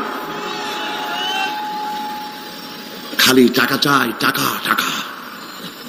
বাড়ি একটা আছে আরো 6টা চাই, দোকান 5টা আছে আরো 7টা চাই, গাড়ি একটা আছে আর 50টা চাই। এই চাই আর চাই, খাই আর পাই, এই করতে করতে মানুষের জীবন শেষ হয়ে যায়। আহারে, একেবারে খালি হাতে চলে গেল। ইন্ডাস্ট্রি পড়ে থাকলো, বাড়ি পড়ে থাকলো, গাড়ি পড়ে থাকলো, 3 খান কাপড় নিয়ে আর চলে গেল গর্তের মধ্যে। আহারে, ছেলে মেয়ে বউ চোখের একটু পানি ফেলাইলো ওই দিন, আর কিচ্ছু না, কবরের মধ্যে রেখে দিল। এখন কবরের ভিতরে ফেরেশতা চলে এসেছে। বেঈমান হয়ে যদি মারা যেয়ে থাকি, ইমান নিয়ে মরে নাই, বেঈমান হয়ে মারা গেছে, কলেমা মনে আসে নাই, জিজ্ঞেস করা হবে মান রাব্বুকা মা দীনুকা মান নাবিয়ুকা, কে তোমার রব, কি তোমার দিন, কে তোমার নবী? বেঈমান বলবে হায় হাতা লা আদরি, জানি না। নাউযুবিল্লাহ, বলে নাউযুবিল্লাহ, জানি না। এখানে আপনি মুখস্থ করে গেলেই যে ওখানে জবাব দিতে পারবেন এমনটি হবে না। আমল করতে হবে, আমল তৈরি করতে হবে। আমল মানে কিন্তু এইটা না যে আপনি বসে বসে তসবিহ পড়বেন, এটার লোকের আমল করে, যে লোকটা খুব আমলদার, খুব আমল করে। আমলের ইংরেজি হচ্ছে ওয়ার্ক, বাংলা হলো কাজ। তো কেউ বসে বসে কোনো কাজ নাই তসবিহ টিপতেছে, এটা কিন্তু আমল হইল। আপনার সমস্ত কাজগুলি হতে হবে আল্লাহরে খুশি করার জন্য। দোকানদারি করবেন আল্লাহরে খুশি করার জন্য করেন। আচ্ছা, ওখানে পরে আসতেছে। কবরের ভিতরে জবাব দিবে আমি কিছু জানি না। কিছুই যখন জানলো না, শাস্তি শুরু হয়ে যাবে। সিজ্জিনে তার রূহ রাখা হবে, এ মাটির দেহ মাটির সঙ্গে মিশে যাবে। কবরের মধ্যে কোনো প্রচন্ড শাস্তি বা জাহান্নামের আগুন ইত্যাদি দিয়েছি, প্রচন্ড কোনো শাস্তি হবে না। শাস্তি হবে কবর আযাব, আযাবুল কবর হক, আযাবের কবর হবে, তবে জাহান্নামের শাস্তি মতো হবে না। আসামি কনভিক্টেড না হওয়া পর্যন্ত, বিচার না হওয়া পর্যন্ত যেমন ফালায় রাখে জেলখানার কোন রুমে বা হাজতখানায়, ওই রকম সিজ্জিন নামক একটা জায়গা আছে, ওইখানে রেখে দেবে। শাস্তি হবে কিসের উপরে? রুহের পরে। অনেকে মনে করে যে কবর হলো ওই শুধু মাটির মধ্যে ওইটা, কিন্তু এইটার নাম শুধু কবর না। মানুষের জীবনের 4টে স্তর। কয়টা স্তর? একটা হলো আলমে আরওয়াহ, আরেকটি হচ্ছে আলমে আজসাম অথবা আলমে আসবাব, আরেকটি হচ্ছে আলমে বারজাখ, আরেকটি হচ্ছে আলমে আখিরাত। কয়টা হলো? 4টা। আলমে আরওয়াহ রুহের জগৎ, যেখান থেকে আমরা আসছি, আর আলমে আজসাম বা আলমে আসবাব হলো বস্তু জগৎ, যেখানে আমরা আছি। এরপরে মৃত্যু থেকে শুরু করে কিয়ামতের দিন পর্যন্ত যে সময়টা, এই সময়টার নাম হলো আলমে বারজাখ। বারজাখ শব্দের অর্থ হলো জবনিকা, পর্দা, স্ক্রিন, একটা পর্দার আড়ালে নিয়ে যাওয়া হবে। এরপর হবে আলমে আখিরাত, যেখানে জবাবদিহির জন্য সকলকে উঠতে হবে। শাস্তি হবে রুহের উপর। এখন আপনি বলবেন যে রুহের শাস্তি হয় কেমনে? রুহ তো দেখা যায় না। রুহ কি দেখা যায়? রুহ সম্পর্কে প্রশ্ন করা হয়েছে, ওয়ায়াসআলুনাকা আনির রূহ কুলির রূহু মিন আমরি রাব্বি। নবী, আপনাকে প্রশ্ন করা হয় রূহ কি জিনিস, আপনি বলুন রূহ হচ্ছে আল্লাহ পাকের একটি অর্ডার। তো এই অর্ডার, একটি হুকুম, যার কোনো আকার নাই, এইটারে আল্লাহ শাস্তি কেমনে দেবে? এই শাস্তি আপনি এই দুনিয়ায় বুঝতে পারবেন। হঠাৎ করে আপনার গ্রেফতারি পরোয়ানা জারি হয়ে গেছে, তখন একটা টেনশন ক্রিয়েট করে। এই শাস্তিটা কোথায় হয়? বডির উপরে না রুহের উপরে? রুহের উপরে হয়। ঘুমায় আছেন, স্বপ্নে দেখতেছেন বাঘে তাড়াইতেছে, বউ কাছে শোয়া, পুলিশে তাড়াইতেছে, বাঘে তাড়াইতেছে, সাপে তাড়াইতেছে, ঘেমে ভয়, আপনি ভয়তে ঘেমে হার্টবিট এত বাড়ছে, ঘুমের থেকে জেগে বউরে ধমকাচ্ছেন যে আমার বাঘে তাড়াইলো, তুমি একেবারে নাক ডেকে জন্মের মতো ঘুমাইতেছ। বউ তো টেরি পায় নাই, ঠিক কিনা? এই যে বাঘে তাড়াইলো, পুলিশে তাড়াইলো, সাপে তাড়াইলো, ঘুমের মধ্যে কষ্টে ঘাম বেরিয়ে গেল, এই শাস্তিটা কিছুর উপরে হইলো? রুহের উপরে। এটা আল্লাহ দেখাই দিলেন, মরার পরে এর থেকে মারাত্মক কঠিন শাস্তি রুহের উপরে হবে। তারপরে বডি বানানো হবে জাহান্নামে দেওয়ার জন্য। এগুলির ব্যাপারে আমি আলোচনা করেছিলাম চট্টগ্রামে এবছর সূরা নাবার তাফসীর করেছিলাম। সূরা নাবা আম্মা ইয়াতাসাআলুন 5 দিন তাফসীর করেছি। 31 জন হিন্দু খ্রিস্টান মুসলমান হয়ে গেছে এবার চট্টগ্রাম। নবী করিম সাল্লাল্লাহু আলাইহি ওয়াসাল্লাম বলেছেন, কেউ যদি দুনিয়ায় বেঁচে থাকা অবস্থায় কিয়ামতের দৃশ্য দেখতে চায়, সেজন্য সূরা নাবা, সূরা আত-তাকবীর, সূরা নাজিআত, সূরা আল-ইনফিতার এই সূরাগুলি যেন পড়ে, তাহলে দুনিয়ায় জীবিত থাকা অবস্থায় কিয়ামতের দৃশ্য দেখতে পারবে। ঈমানদার ব্যক্তি, যে ব্যক্তি মরার সময় মুখে উচ্চারণ করতে পেরেছে লা ইলাহা ইল্লাল্লাহু মুহাম্মাদুর রাসূলুল্লাহ, জোরে সরে পড়েন লা ইলাহা লা ইলাহা লা ইলাহা লা ইলাহা ইল্লাল্লাহু মুহাম্মাদুর রাসূলুল্লাহ কালেমা পড়ে মারা গেল। এরপরে কবরের ভিতরে মুনকার নাকির ফেরেশতা এসে হাজির হয়ে যাবে, প্রশ্ন করবে মান রব্বুকা। ঈমানদার ব্যক্তি বলবে রব্বি আল্লাহ। বলেন রব্বি আল্লাহ। আমার রব কে? আল্লাহ না, আল্লাহ। মহব্বতের সাথে বলেন আল্লাহ। কেউ যদি হৃদয়ের গভীর কন্দর থেকে, কলিজার মধ্য দিয়ে, মনের মণিকোঠা থেকে একবার যদি গভীর রাত্রে জেগে একবার যদি বলে আল্লাহ, আল্লাহ পাক 70 বার সাড়া দিয়ে জিজ্ঞেস করেন, বান্দা কি চাও বলো, আমি হাজির। কি মজার নাম আল্লাহ, এর থেকে মজার নাম পৃথিবীতে নাই। এই মজা বেশি পাবেন তাহাজ্জুদের সময়। সুবহানাল্লাহ বলেন। রাত জাগতে শিখুন, তাহাজ্জুদের নামাজের অভ্যাস করুন। সমস্ত নবীদের উপরে তাহাজ্জুদ পড়া বাধ্যতামূলক ছিল। গভীর রাত্রে সব ঘুমানো, আপনি জাগুন, উজু করুন, একটা রুমের মধ্যে একা চলে যান, দরজা বন্ধ করে দিন, তারপরে 6 রাকাত 8 রাকাত নামাজ পড়ে কান ধরিয়া আল্লাহর কাছে বলতে থাকেন, আল্লাহ আমি এই সমাজের একজন নগণ্য মানুষ, তুমি দয়া করে আমারে কত টাকা দিছো, পয়সা দিছো, আমার মতো বিদ্যা জানাওয়ালা লোকেরা রিক্সা চালায়, অফিসে চাকরি করে, খাইয়া বউরেও ভালো কাপড় দিতে পারে না, তুমি আমারে কই থেকে কই নিয়ে আসছো বাবু, তার আমি শুধু নাফরমানি করছি, গুনাহ করছি, মিথ্যা কথা বলছি, আল্লাহ তুমি আমারে মাফ করো। গভীর রাত্রে গুনগুন করে নিজের কানে ধরে অপরাধ স্বীকার করে কাঁদতে থাকেন আর ডাকতে থাকেন, ইয়া আল্লাহু ইয়া রহমানু ইয়া রহিমু ইয়া হাইয়ু ইয়া কাইয়ুম। পড়েন ইয়া আল্লাহু ইয়া রহমানু ইয়া রহিমু ইয়া হাইয়ু ইয়া কাইয়ুম, ইয়া আল্লাহু ইয়া রহমানু ইয়া রহিমু ইয়া হাইয়ু ইয়া কাইয়ুম। চোখের পানি ফেলে। নবীজি বলেছেন, আল্লাহর ভয়েতে গুনাহ করেছিল সেই লজ্জা করে, আল্লাহর ভয়েতে, জাহান্নামের ভয়েতে মানুষ যখন কান্দে, চোখের পানি নাকের অর্ধেক আসতে না আসতে আল্লাহ পাক তার মাফ করে দেন। আল্লাহ পাক, মা বাচ্চা যদি কান্দে মা সইতে পারে? বলেন, মায়ের চাইতে আল্লাহর মহব্বত কম না বেশি? মহব্বতকে আল্লাহ পাক 100 ভাগ করেছেন, 1 ভাগ সারা বিশ্বের মাঝে ছড়িয়ে দিয়েছেন, আর 99 ভাগ আল্লাহ তার নিজের মধ্যে রাখছেন। 1টা ভাগ ছেড়ে দিলেন পৃথিবীতে, সেই ভাগের থেকে যেটুকুন মুরগি পেল, মুরগি তার বাচ্চা ঠেকাবার জন্য চিলের সাথে লড়াই করে, শিয়ালের সাথে লড়াই করে, গরু হাতির সাথে লড়াই করে, মানুষ তার সন্তানকে বাঁচাবার জন্য জীবনটাও দিয়ে দেয়। 1টা ভাগের যতটুকুন পেলাম, সেই মহব্বত যদি আমার এত তীব্র হয় স্ত্রীর জন্য, সন্তানের জন্য, তাহলে 99টা ভাগ মহব্বত যে আল্লাহর কাছে বান্দার জন্য, তার দয়া কত বেশি। এই জন্য কবরের ভিতরে প্রশ্ন হবে, কে তোমার রব? মুমিন ব্যক্তি বলবে রব্বি আল্লাহ, আমার রব আল্লাহ। ওয়ামা দীনুকা, তোমার দিন কি? বলবে দীনুনাল ইসলাম। ওয়ামান নবিয়ুকা, তোমার নবীকে? ওই লোক বলবে নবিয়ুনা মুহাম্মাদুর রাসূলুল্লাহ সাল্লাল্লাহু আলাইহি ওয়াসাল্লাম। হাদিসে এসেছে, ওই সময় নবীজির চেহারা মোবারক দেখানো হবে, প্রশ্ন করা হবে, মা কুনতা তাকুলু ফি হাদার রাজুল, এই লোক সম্পর্কে তোমার ধারণা কি? লোকটি বলবে হাদা নবিয়ুনা মুহাম্মাদুর রাসূলুল্লাহ সাল্লাল্লাহু আলাইহি ওয়াসাল্লাম। ইনি তো আল্লাহ রাসূল, আমার নবী। সঙ্গে সঙ্গে গায়েব থেকে আওয়াজ হবে, ফাফরিশু বিল জান্নাতি ওয়ালবিসু বিল জান্নাহ।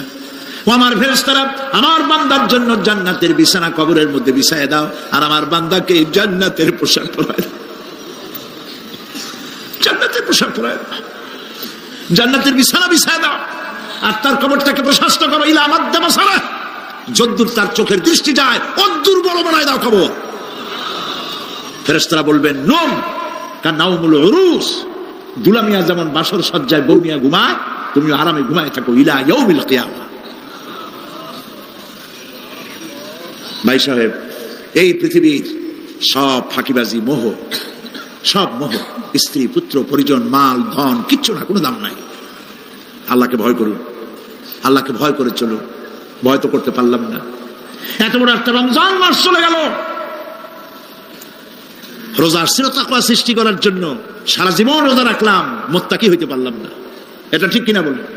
সারা জীবন রোজা রাখলাম, মুত্তাকি হইতে পারি নাই।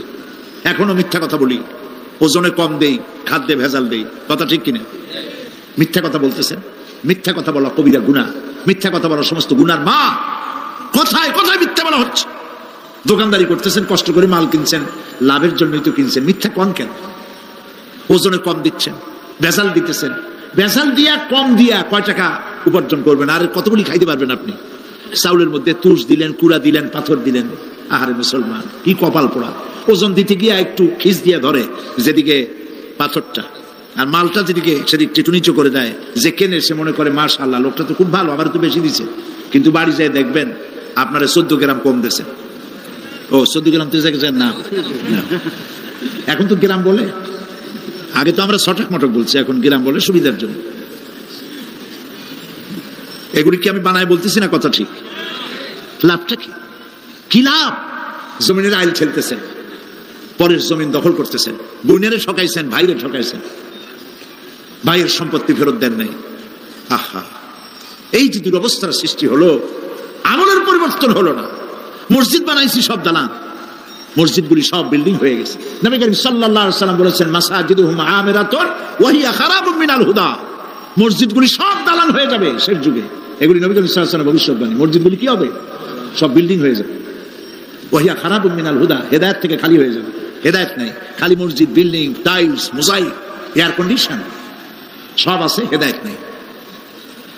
কবি বলতেছেন, মসজিদ তো বানা লি হ্যায় शब भर में ईमान की हरारत वालों ने, मन पुराना पापी रहा बरसों में नमाजी बनना सिखा।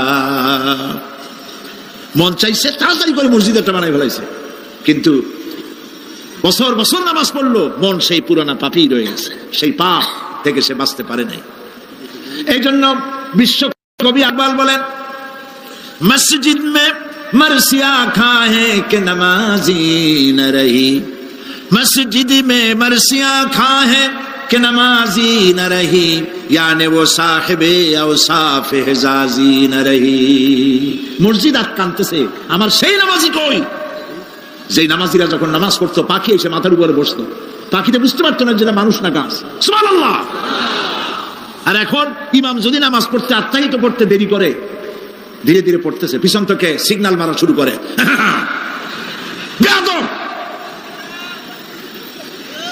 ইমাম যদি নামাজের মধ্যে, ইমামকে কখনো গলায় কাশি দিয়ে আপনি ডিকটেট করতে পারবেন না, বেয়াদবি, নামাজ নষ্ট হয়ে যাবে।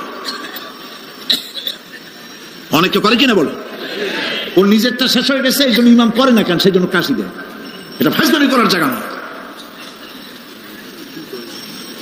প্রিয় ভাই সব, সুতরাং আমল যদি ভালো না হয়, মসজিদ সুন্দর বানায় লাভ হবে না। আমল যদি ভালো না হয়, সুন্দর জামা টুপি পরে কোনো লাভ হবে না। শরীরে হয়েছে ক্যান্সার, আর মাথায় মাখতেছে লক্ষ্মী বিলাসের তেল, লাভ আছে? বলেন লাভ আছে? কোনো লাভ নাই। আমল পরিবর্তন, মিথ্যা ছাড়তে হবে, মিথ্যা ছাড়তে হবে। ওয়াদা করতে পারবেন যে মিথ্যা আর বলবো না? পারবেন? ওজনে কম দেব না, ওয়াদা করতে পারবেন? জমিনের আইল ঠেলবো না, পরের হক নষ্ট করবো না, অহংকার করবো না, পারবেন? তাহলে জান্নাতের রাস্তা ক্লিয়ার হবে, নইলে ক্লিয়ার হবে না।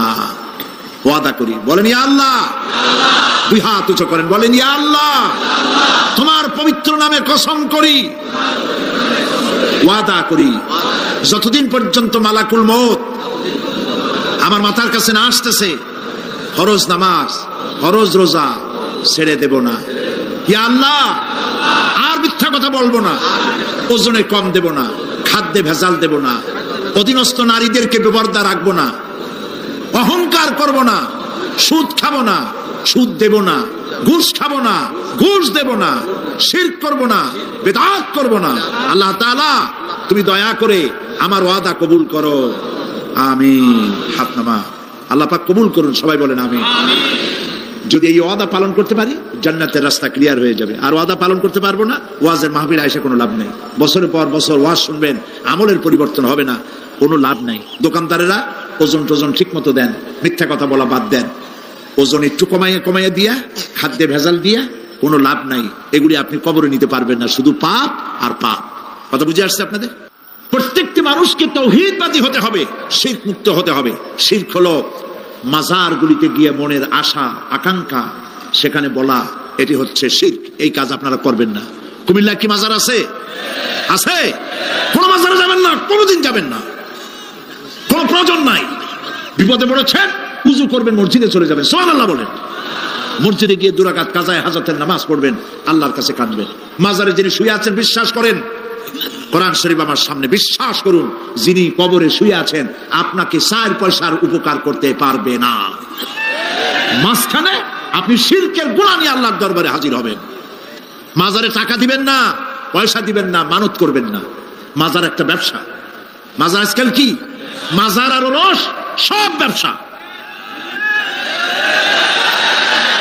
আপনারা এই সব কাজে যাবেন না। আগরবাতি, মোমবাতি, চাদর দেওয়া, মশারি দেওয়া, এগুলো মুসলমানের কাজ না। হিন্দু, খ্রিস্টান, বৌদ্ধ যা করে আমরা কি তা করতে পারি? জোরে বলেন পারি?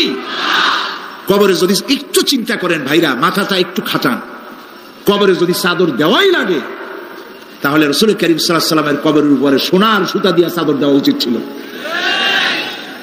তুলার সুতা না, সোনার সুতা। আর ওই রকমের দেওয়ার সিস্টেম হলে উম্মতেরা সোনার সুতা না, নিজের বুক নিজে ভাইয়া কলিজা পার করে রাসূলুল্লাহর কবরের উপর দিয়ে দিত। নবীর পরে সম্মান সাহাবায়ে কেরাম। সাহাবায়ে কেরামদের কবরের উপরে চাদর নাই, আগরবাতি নাই, মোমবাতি নাই, গোলাপ পানি নাই, গম্বুজ নাই। মাজার একটা হইছে, সেটার গম্বুজ বানাইতে হবে। কেন গম্বুজ বানাবে? দরকারটা কি? তওবা করুন, জিন্দেগিতে আর কোনোদিন মাজারে কোনো সাহায্য করবেন, 1 পয়সাও না। টাকা পয়সা দিবেন, টাকা পয়সা দিবেন, এতিমকে দিবেন, ভিক্ষুককে দিবেন, বিধবাকে দিবেন। পরীক্ষা দিতে পারে না, ফি দিতে পারে না, পরীক্ষা দিতে পারছে না, ওরে দেন। বাড়িতে চাল নাই, পানি পড়ে, ওরে দেন। অন্ধ মানুষকে দেন, লুলাকে দেন, এতিমখানায় দেন, মাদ্রাসায় দেন, টিউবওয়েল বানায় দেন যেখানে পানি নেই। এই সব কাজ করেন, সব হবে। সুবহানাল্লাহ। মাজারে, কোন মাজারে, আজকের মাহফিলে যত লোক হাজির হয়েছেন, কোন মাজারে কোনো টাকা পয়সা, আগরবাতি, মোমবাতি, চাদর জিন্দেগিতে দেবেন না। কারা দেবেন না? হাত উঁচু করে দেখা। আলহামদুলিল্লাহ। হাত নামা, হাত নামা। এরপরে থামেন, থামেন। এরপরে দেশে আজ অশ্লীলতার সয়লাব আমরা দেখতে পাচ্ছি। গতকালও আলোচনা করেছি। গত 5 বছর যারা ক্ষমতায় ছিলেন, অভিনয় নিয়ন্ত্রণ আইন তারা তুলে ফেলেছিলেন। অভিনয় নিয়ন্ত্রণ একটা আইন ছিল, কতদূর অভিনয় করা যাবে, একটা মেয়ে তার কাপড় কতটা কমাইতে পারবে, নাচে গানে অভিনেতা অভিনেত্রী একসাথে কতটা জড়াজড়ি করতে পারবে, এর একটা নিয়ম কানুন আগের থেকে ছিল। সেই নিয়ম কানুন ওই 5 বছরে তারা আইন পাশ করে নিয়ন্ত্রণ আইনটা তুলে দিয়েছে। ফলে কাপড়েরও বালাই নাই, আর জড়াজড়ির এমন সব ছবি যা কোনো মানুষের দেখার কোনো উপায় নাই, যেগুলি দেখলে চোখ সাবান দিয়ে ধোয়া লাগে। নাউজুবিল্লাহ বলেন। বাংলাদেশ সুপ্রিম কোর্ট, বর্তমান সরকারের আমলে বাংলাদেশ সুপ্রিম কোর্ট সুমোটো আইন জারি করেছে, যে সমস্ত অশ্লীল ছবি করা যাবে না, অশ্লীল পোস্টার লাগানো যাবে না। আমি গতকাল এখানে বলেছি, কুমিল্লার ডিসি সাহেবকে আমি গত রাত্রে তার সঙ্গে আমি কথা বলেছি, তিনি একমত হয়েছেন। কুমিল্লার কোন দেওয়ালে সিনেমার অশ্লীল পোস্টার থাকতে পারবে না। সিনেমা ব্যবসায়ীদের বলে দিবেন, আপনারাও বলে দিবেন তাদেরকে, সিনেমার ব্যবসা করো, অশ্লীল ছবি দেখাইতে পারবে না। বাইরে লেখা থাকবে একটার, ভিতরে কাটপিস দেখাবা ইংলিশ ছবি। এই হারাম ব্যবসা, সিনেমার ব্যবসা যারা করে ওদের মতো কপাল পোড়া আকাশের নিচে জমিনের উপরে আর নাই। কারণ কি জানেন? কারণ কি? আরে বাবা থামো, কারণ কি সেটা শোনে। কারণ হচ্ছে মসজিদ যে বানাইলো, ওই মসজিদে যতদিন নামাজ হবে, জিকির হবে, তেলাওয়াত হবে, কিয়ামত পর্যন্ত যে পয়সা দিছিল সে সওয়াব পাবে। আর সিনেমা যে বানাইলো, সিনেমা দেখিয়া এরকম বই কি কুমিল্লা আসছে, এমন একটা লোকেরা বলা বলি করতেছে সুবহানাল্লাহ, এমন একটা ছবি আসছে যারাই দেখলো সব উমরা করতে রওনা হয়ে গেছে। এমন ছবি আসছে যা দেখিয়া সমস্ত মানুষ তাহাজ্জুদ পড়া শুরু করছে। এরকম হয়েছে। যত ছবি আসলো, ছবি দেখলো, পরের মেয়ে কেমনে হাইজ্যাক করবে, কেমনে ব্রিফকেসের মধ্যে বন্দুক রাইফেল গুলি ভাঙ্গে চুরে থুইয়া 10 তলার গ্লাস ভাঙ্গা লাভ দিয়ে পড়িয়া, খালের মধ্যে পড়িয়া, নদীর মধ্যে দিয়ে ফুটে উঠিয়া পাহাড়ের উপর দিয়ে পরের মেয়ে নিয়ে দৌড় দিল। এইসব সন্ত্রাসী, ডাকাত, জেনাকার, বদমাশ তৈরি করা হয়। ঠিক না বলো? এই সিনেমা যারা বানাইছো, কান খুলে শোনো। এই সিনেমা যারা দেখতে আসলো, জোহরের নামাজ গেল, মাগরিবের নামাজ গেল, আসর গেল, এশার নামাজও গেল, ঠিক কিনা? এতগুলা নামাজ গেল, আর তারপরে চরিত্র নষ্ট করলো। চরিত্র নষ্ট করে ফেন্সিডিল খাইলো, এরপরে চুরি করলো, ডাকাতি করলো, সন্ত্রাস করলো, জেনা করলো।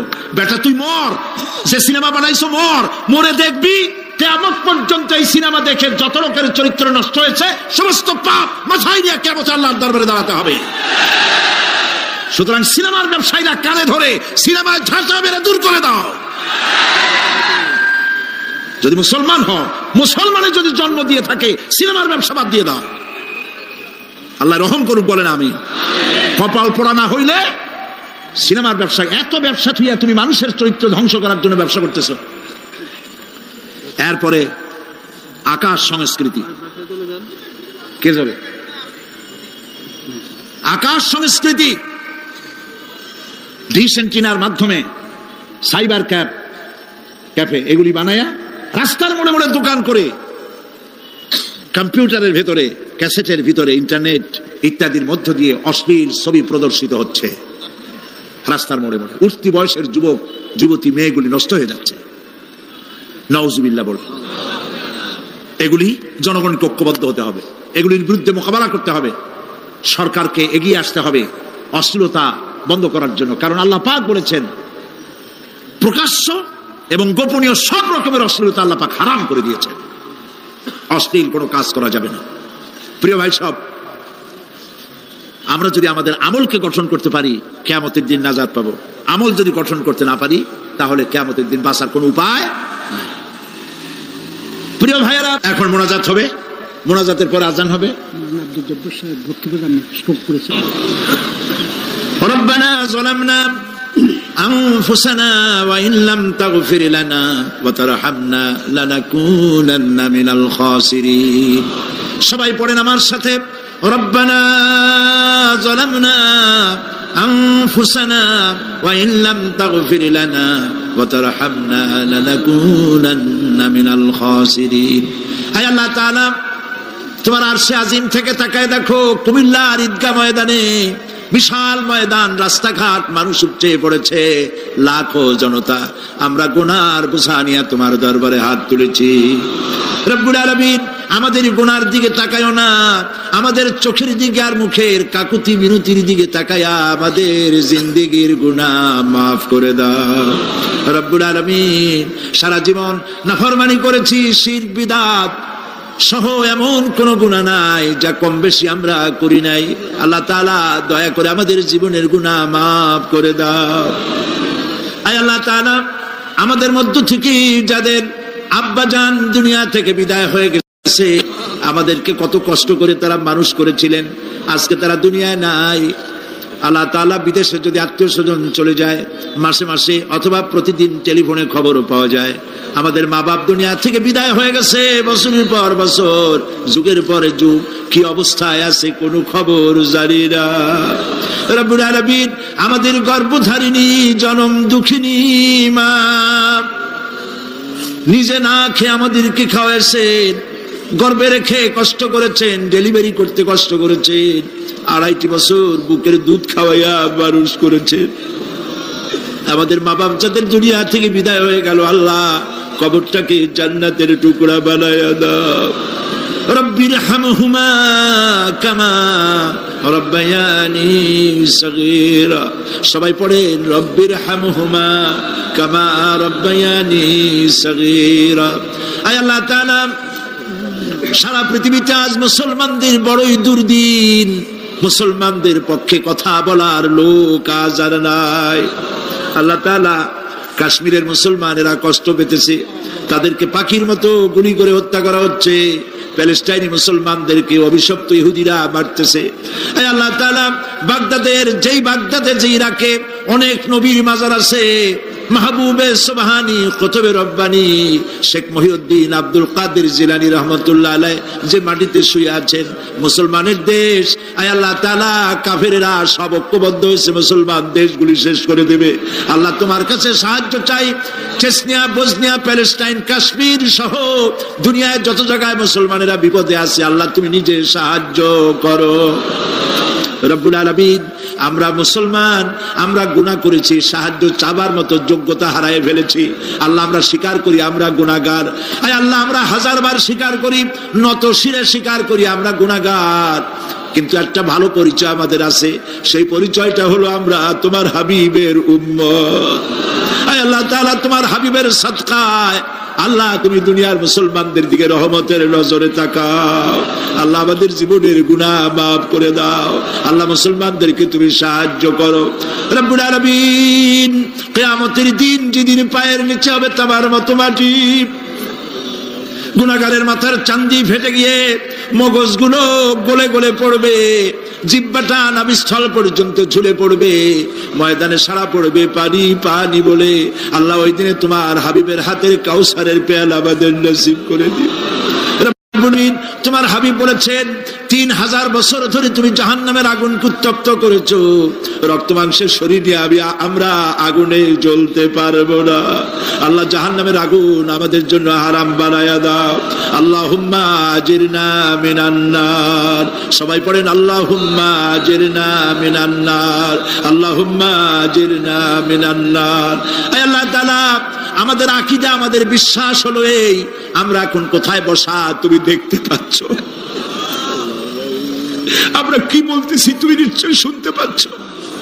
তুমি একটু তাকায় দেখো তো বাবু, এতগুলি হাত তো কোনো পীরের দরবারে ওঠে নাই, কোনো বাজারে গিয়ে ওঠে নাই, কোনো মন্ত্রীর কাছে ওঠে নাই, কোনো প্রেসিডেন্টের কাছে ওঠে নাই। রাজা ধীরাজ, সম্রাটের সম্রাট, বিশাল আকাশের মালিকের কাছে হাত তুলেছি, মালিক খালি হাতে ফেরত দিও না, মালিক খালি হাতে ফেরত দিও না। হে আকাশের মালিক, হে জমিনের মালিক, হে আমাদের রব, আমাদেরকে খালি হাতে ফেরত দিও না বাবু। আল্লাহুম্মা লা তারুদ্দানা খাইবিন, আল্লাহুম্মা লা তারুদ্দানা খাইবিন। আল্লাহ তাআলা একেবারে কিচ্ছু না দিয়া খালি হাতে ফেরত দিও না বাবু। কয়েক সেকেন্ড আমি আপনাদের জন্য ছাড়লাম, মাথা নিচু করুন, চক্ষু বন্ধ করুন, যার যা বলার বলেন, দোয়া কবুল হয়ে যাবে ইনশাআল্লাহ। বলেন যার যা বলার দরকার, মিনতির সাথে কাকুতি মিনতি করে বলেন।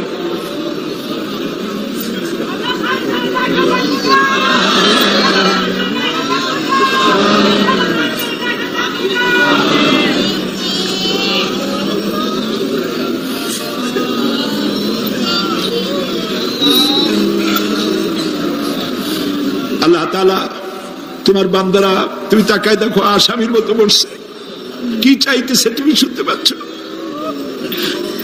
আমরা সবাই ভিক্ষুক, তুমি বলেছো ওয়াল্লাহু গানিয়ুন ওয়া আনতুমুল ফুকারা, আমরা ফকিরের গোষ্ঠী আর তুমি গানি, আমরা ভিক্ষুক আর তুমি দাতা। আল্লাহ তাআলা আমাদেরকে খালি হাতে ফেরত দিও না বাবু।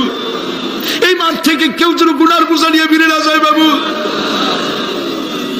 আল্লাহ তাআলা সিরাতুন নবী কমিটি প্রত্যেক বছর মাহফিল করতেছে, আল্লাহ তাদেরকে কবুল করো। আল্লাহ তাআলা জনাব এম এস চৌধুরী সাহেব বার্ধক্যে পৌঁছে গেছেন, তার স্ত্রীর প্রতি তার প্রতি রহম করো। ওনার সাথে যারা আছে, কাজীদিন মোহাম্মদ সাহেব, রব সাহেব সহ যারা আছেন, সকলের প্রতি রহম করো। আল্লাহ তাআলা কুমিল্লাকে ইসলামী আন্দোলনের দুর্গ বানায় দাও। শিবিরের যে ছেলেটি ক্যান্সার রোগাক্রান্ত হয়েছে, ডাক্তার বলেছে 3-4 মাসের বেশি বাঁচবে না, কিন্তু তুমি ভালো জানো আল্লাহ পাক, আমরা এই ছেলেটির জীবন তোমার কাছে ভিক্ষা চাইতেছি বাবু, তুমি ভিক্ষা দিয়া দাও। আল্লাহ তাআলা এইভাবে যাদের কিডনি নষ্ট হয়েছে, হার্টের বাল্ব নষ্ট হয়েছে, তুমি মেহেরবানি করে তাদেরকে তা দিয়ে দাও। আল্লাহ প্রত্যেকের প্রতি তুমি রহম করো। আল্লাহ তাআলা আর একটা কথা বলি, তুমি তো সেই মহান সত্তা যার কাছে বেশি চাইলে অসন্তুষ্ট হও না। পৃথিবীতে সবাই বারবার চাইলে অসন্তুষ্ট হয়, তুমি বরং না চাইলে অসন্তুষ্ট হও। মাবুদ, তুমি দয়া করে আমাদের বিবি বাল বাচ্চা যা দান করেছো সবগুলিকে দিনদার বানাও, নামাজি বানাও, পরেশগার বানায় দাও। আমাদের সন্তানগুলি আমরা হেদায়েত করতে পারবো না, আমাদের স্ত্রীদের আমরা হেদায়েত করতে পারবো না। হেদায়েতের মালিক তো তুমি দয়া করে আমাদের স্ত্রী আমাদের সন্তানদেরকে হেদায়েত করো, মুত্তাকি বানাও, ইখলাস দাও, তাকওয়া দাও, তোমার ভয় দাও। আল্লাহ তাদেরকে হেদায়েত নসিব করে দাও। আয় আল্লাহ, আমাদের প্রিয় জন্মভূমি বাংলাদেশ এর স্বাধীনতার সার্বভৌমত্ব কিয়ামত পর্যন্ত অক্ষুণ্ণ রাখো। সীমান্ত এলাকায় ভারত বাংলা ভাষী ভারতীয় মুসলমানদেরকে উন্মুক্ত আকাশের নিচে ফেলে রেখেছে। তাদের খাবার নাই, পরার নাই, বন্দুকের নল তাদের দিকে তাক করে রেখেছে। আল্লাহ তাআলা ভারতের এই জালিম কাফের সরকারের হাত থেকে মুসলমানদেরকে রক্ষা করার জন্য তোমার কাছে আমরা ভিক্ষা করতেছি, দরখাস্ত করতেছি। আল্লাহ, ভারতের জালেম কাফের মুশরিক সরকারের হাত থেকে মুসলমানদেরকে বাঁচাও, রক্ষা করো। বাংলাদেশে এক শ্রেণীর লোকেরা বাংলাদেশের বিরুদ্ধে দেশে বিদেশে ষড়যন্ত্র আর অপপ্রচার করছে। আল্লাহ তাআলা এই হিংসুকদেরকে অপপ্রচার থেকে বিরত করে দাও। আল্লাহ তাদের হেদায়েত নসিব করে দাও। আল্লাহ তাদের হেদায়েত নসিব করে দাও। কপালে হেদায়েত না থাকলে এগুলির দুনিয়া থেকে গজব দিয়ে বিদায় করে দাও আল্লাহ তাআলা। রব্বানা তাকাব্বাল মিন্না ইন্নাকা আনতাস সামিউল আলিম ওয়া তুব আলাইনা ইন্নাকা আনতাত তাওয়াবুর রহিম। আয় আল্লাহ তাআলা, আমাদের দেশের সেনাবাহিনী, আমার দেশের বিডিআর, আমার দেশের পুলিশ বাহিনী, তাদেরকে দিন দাও, ইমান দাও, চরিত্র দাও, ভালো রাখো। আল্লাহ তাদের উপরে তোমার রহমত নাজিল করো। রিকশাওয়ালা, ঠেলাওয়ালা, কুলি মজুর, কষ্ট করে যারা রুজি কামাই করে, আল্লাহ তাদের রুজিতে বরকত দিয়ে দাও। সুবহান রাব্বিকা রাব্বিল ইজ্জাতি আম্মা ইয়াসিফুন ওয়া সালামুন আলাল মুরসালিন ওয়ালহামদুলিল্লাহি রাব্বিল আলামিন। ওয়াজআল আখিরা কালামিনা ইনদাল মাউত লা ইলাহা ইল্লাল্লাহু মুহাম্মাদুর রাসূলুল্লাহ। আসসালামু আলাইকুম ওয়া রাহমাতুল্লাহ।